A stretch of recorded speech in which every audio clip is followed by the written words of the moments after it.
Buongiorno cari amici, benvenuti anche oggi in una piccola live splash del vostro maledetto veneziano. Oggi parleremo non dei mendicanti, di quelli che vanno nei gruppi social a sperare che arrivi giù il Babbo Natale, Gesù Bambino, la Befana, insomma tutte quelle cose lì.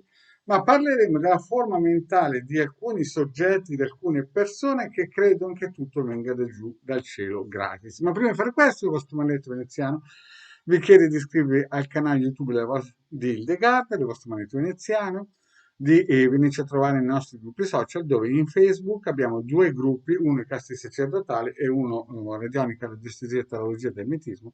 Lì siamo più di 1460, no? E sarebbe bello se venisse a iscrivervi. Qui sotto c'è il link in descrizione. Sopra vedete il numero per chi vuole delle consulenze private a pagamento 20 € 45 minuti.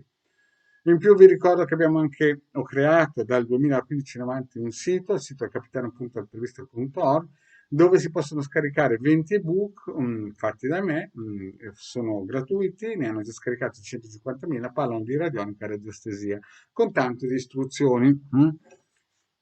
In più con il Legale, nello stesso sito, abbiamo uno shop dove si possono acquistare dei prodotti di alta qualità esoterici. Bene, iniziamo un po' questa micropillola per parlare di quelle persone che praticamente, il discorso è molto semplice, dal 400 dopo quello che chiamano il Cristo, praticamente adagio adagio, la Chiesa di Stato ha inculcato che il Salvatore deve sempre arrivare di fuori.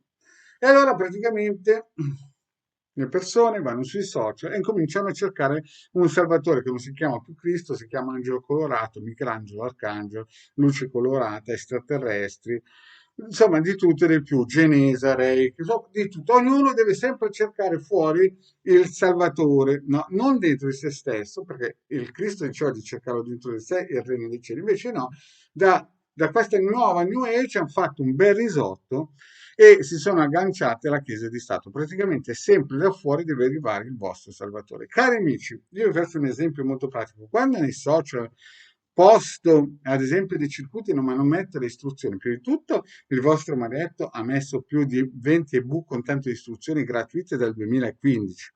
No, lo ripeto perché alcuni magari che arrivano qui, nel sito del capitano ci sono 20 ebook, anzi di più, ma lasciamo stare, parliamo solo di quelli che ha fatto il maledetto iniziale, 20 ebook e già più di 150.000 sono stati scaricati. Con tanto di istruzioni, quando io posto solo un circuito nei vari social, voi dovete fare la piccola forza, la piccola fatica di cercare il sito capitano e andare a scaricarlo. Questa è la vostra fatica. E poi lo stampate oppure andate in altri siti, in altri posti, in altre librerie e ve li comprate, non i miei, gli altri che li vendono, io ve li regalo, no? Perché c'è tanta gente che non vuole fare la fatica neanche di andare a capire cosa sto stampando, perché il focus non è che vi arriva giù la cioccolata, la marmellata pronta, il focus è che voi siate addestrati a cercare è gratis anche quando lo trovate, non dovete pagare. Chiaramente se volete una consulenza privata, qui sopra 20 € 45 minuti il numero, ma tutto quello che io do lo do gratis. Quindi cari amici, cerchiamo di inquadrarci bene, cerchiamo di capire che adesso oltre il salto quantico arriverà il salto del pasto per molti milioni di persone. Molti probabilmente quelli che adesso mi stanno guardando per la prima volta e non hanno attivato tutte le cose che diceva Marietto dal 2012 avranno problemi finanziari forti e quindi c'è anche il rischio che in futuro non possano più neanche andare nei social a guardare cosa dice Marietto. Ma finché siete in tempo, finché siete in tempo, lo ripeto, dovete darvi una mossa per capire che dal cielo non viene giù niente gratis. Nel salto quantico, l'unica cosa gratis che vi arriverà giù dal cielo è il salto del pasto. Lo ripeto, l'unica cosa che gratis vi arriverà giù nel cielo nei prossimi mesi è il salto del pasto. Il salto quantico ho lasciato alla New Age. Bene, cari amici, grazie di avermi ascoltato e alla prossima. E mi raccomando, quando metto un circuito, fate la fatica di attivare tutti i neuroni che abbiamo per andare a cercare la soluzione. Grazie, cari amici, e alla prossima. Ciao.